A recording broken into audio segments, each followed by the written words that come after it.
Hello and welcome to the All Things Small Business Podcast, brought to you by DAU. I'm Ken Carkhuff, DAU's Small Business Learning Director and your host. This series is offered as a continuing dialogue between government, industry, and academia on acquisition-related issues that impact small businesses who support the defense industrial base. Let's join the conversation. Thank you for joining us today. I'd like to talk with you about the new class that was recently deployed for small business professionals. The class is SBP 2020 and V for VILT. The title of the course is Intermediate Small Business Programs Part B. It's Part B because it's the follow-on class to two online classes that are strongly recommended that students take as prerequisites. The first online class is SBP 1010, Introduction to Small Business Programs Part A. The second online class is SBP 2010, Intermediate Small Business Programs Part A. So hence we get to Part B for SBP 2020V. This course is really significant. It replaces two classes that have been retired. SBP 102V, which was Introduction to Small Business Part B, and SBP 202V, which was Intermediate Small Business Programs Part B. So we have a brand new course that students are going to be taking in the small business professional curriculum, as well as what will be a future deployment of the small business credential. The class is really established to benefit you as a learner, and I'd like to talk with you about a couple things about the class. What's in the class, how the class flow is going to go for the students, some of the things that are required for you to do to prepare for the class, and also benefits of the class, and lastly, how the class really will impact learning for you and your future work as you support your role as a small business professional. So the class is restructured. We took two 5-day classes and we combined them to a single class that is taught over 7 days. The standard class day is 5 hours of learning and a 1-hour lunch. So it's a 6-hour class day and it lasts for 7 days. So typically you would start the class on a Monday, go to class through the week, through Friday afternoon. So plan on being there late Friday afternoon. And then you'd come back on Monday and Tuesday and finish the class. So it's 7 class days to complete the class. Right now, the class hours are roughly 33 hours. That includes the pre-course work and the work that you're doing in the class. So it's going to be 7 class days with some pre-course work, and it's going to be a total of about 33 learning hours. That's the credit, the CLPs the students are getting for the class. The class incorporates updated learning technologies. And what do I mean by that is, it's the way that we deliver the class. So a basic breakdown of the class is the students are required to do about an hour and a half, that's about the average, about an hour and a half of pre-course work. It is required and you do get a grade. It's basically a completion grade. You complete the assignments, you're going to get credit for doing the work. The pre-course work consists of 2 elements. Okay, there's 5 questions that you're going to answer in a discussion board format. So you're going to open up the questions and respond in a discussion board and post your answers. In addition to posting your answers to the questions, each student is required to respond to at least one other student's reply. So in order to complete the pre-course assignment successfully, you must post your response to answer all of the questions and respond to at least one other student. And we would like a response about what they addressed in their response, not, hey, Jill, it's great to see you. We used to work together 10 years ago and I'm glad we're going to be in class together. That's fine and that builds class camaraderie. But what we're looking for is some critical thinking. So if you saw a student post and they addressed something that they're doing at their command or a way they're solving the problem, or maybe they left something out that you'd like to add, or maybe they asked a question in their post, you then would reply and say, hey, I read your post. It was challenging. Have you thought about this? Or I really liked your approach, the way you did that. And for these reasons, that's something I could maybe implement at my command. So this is participatory, and it's also to develop collegiality among the students getting ready for the class. The assignment is going to be due the Monday prior to your class. So the Monday prior, 1 week prior, you must post your response. By that Wednesday prior to class, you must post your reply to one of the students. In addition, each student's going to introduce themselves. There's a standard boilerplate couple questions, and you're going to basically answer the questions and post that as well to the discussion board. We will not have the full student introduction like we used to on the first day of class. Very briefly, you'll get to say who you are and what command you're with and what your role is, very quick.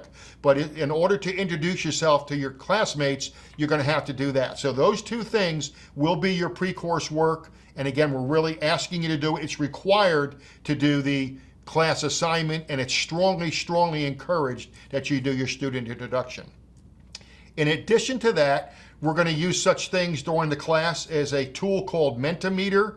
That's where students can respond real time, and we can see the responses populate the class screen. There is no tie to a particular student. It's not tied to your name. It is used to help students that may be a little reluctant to speak or answer a question because they may not have as much experience. So this is a great way to post responses to the challenge in Mentimeter. So we'll probably do that 2 or 3 times during the class, and we'll see different ways of looking at the data and what that's telling us. We'll also have some poll questions that'll be introduced during the week.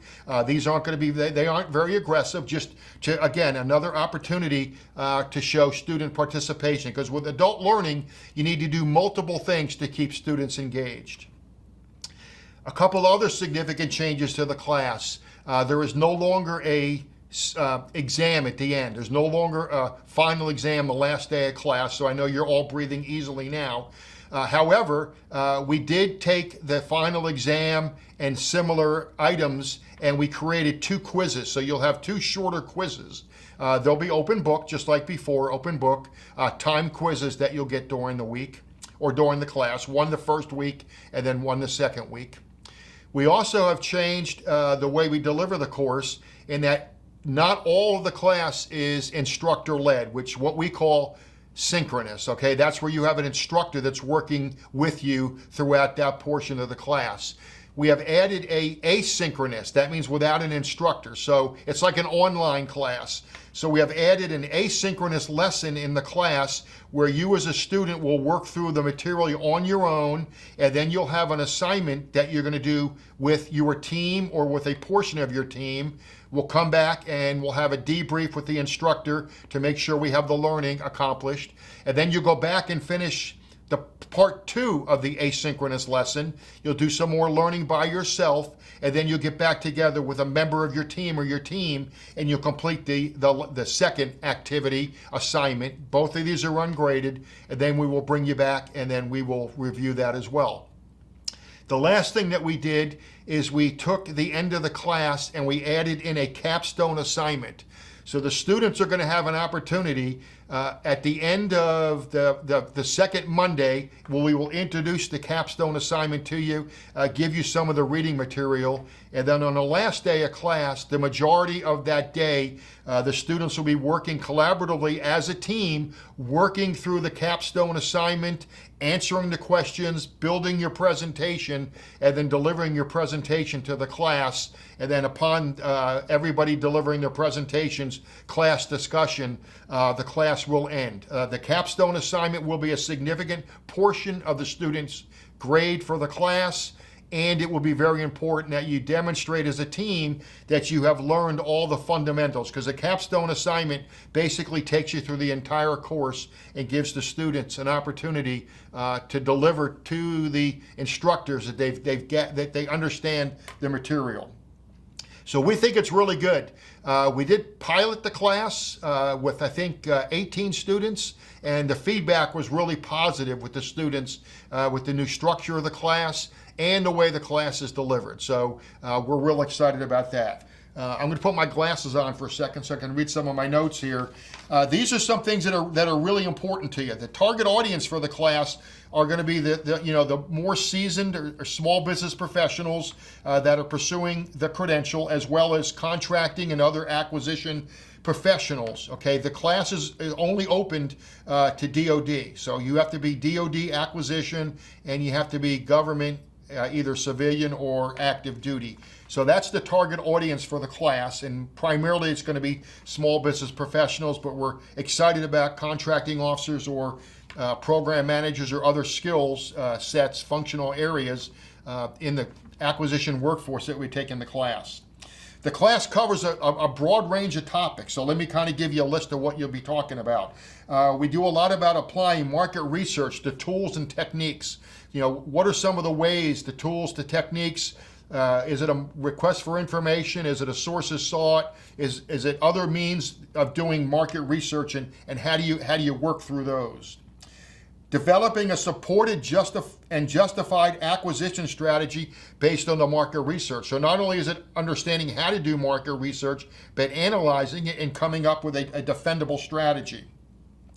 Contributing to the development of a solicitation, okay, all the documents that go, and evaluation criteria to maximize small business participation. So there's a lot of things that'll be in a solicitation that tie directly to small business, whether it's statement of work elements, whether it's Section L, instructions to offerers, Section M, which is how it's going to be evaluated, evaluation criteria, small business subcontracting plan, small business participation, all of those things, you'll be looking at that. Counseling small businesses. How do you counsel a small business? How do you have an outreach session? Why is that important? How do you do that? That's part of the asynchronous lesson where you'll be working with your team and you'll be going through a mock counseling session or a couple counseling sessions. Planning an outreach event. Again, communicating with industry. Everybody's going to get together, probably teams of 2 or 3, and you'll plan a little mini outreach event, and then you'll post your resolution, what your solution is. These are ungraded. These are meant to be fun. Obviously, there's multiple ways to plan an outreach event, so you get to apply the skills in the lesson and then show us that you've mastered that by putting together your solution set. Differentiating between a subcontracting plan and small business participation. They're similar, but they're different. How are they similar? How are they different? What is assessing a plan and evaluating small business participation? What does that mean? Participating in a post-award orientation. Okay, it's really important that the contractors and government sit down after the award and everybody understands what has to be done. So this gives you an opportunity to think through your role that you could play if you get a chance to participate with a large prime or a small business prime, and there may be different things that you would want to discuss from a small business perspective. Responding to a small business administration ombudsman inquiry.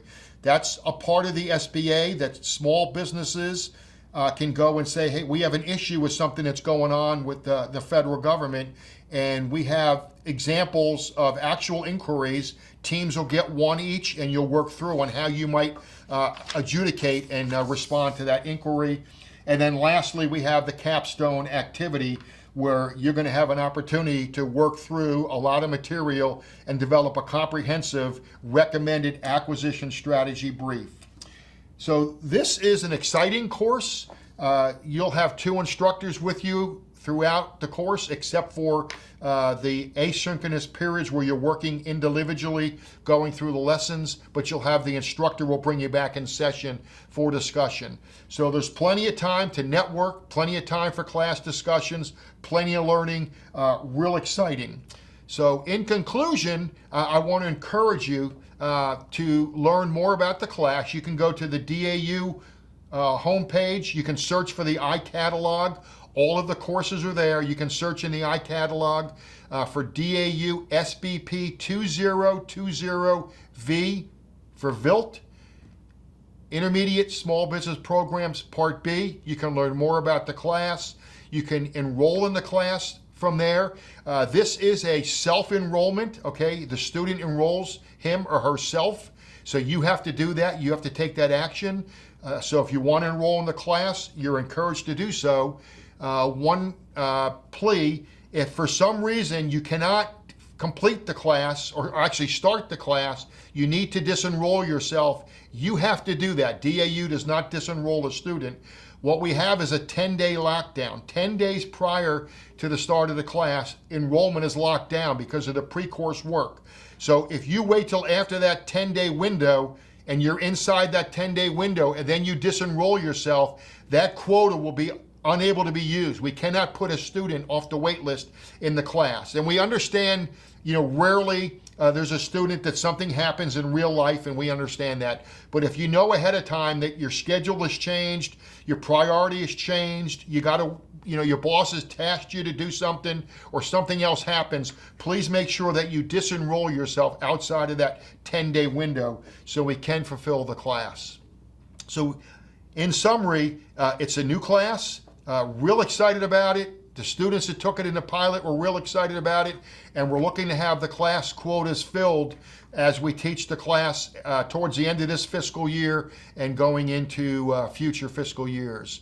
Again, you can reach out to me as the Small Business Learning Director. We'll make sure that my email is part of this podcast. You can always reach out to me with any questions because we want to answer those questions as timely as possible. So thank you, and hopefully this piqued your interest, and I'll be looking forward to seeing you in the classroom. And I also want to let you know that some of you have had classes with us before. You'll have the instructors that are they're super instructors. Joe Harris, Gigi McRae, Lindsay Anderson, and Paul Willard right now will probably be co-teaching the course with me, or in many cases I won't be teaching, they may be teaching it as well. So the instructors are excited, and we're hoping that you are as excited as well. Thank you.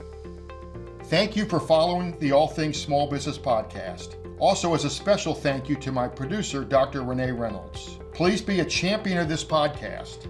Till next time, stay engaged and collaborate across your networks. Everyone's talents and skills are needed within the defense industrial base as we fulfill the national defense strategy together.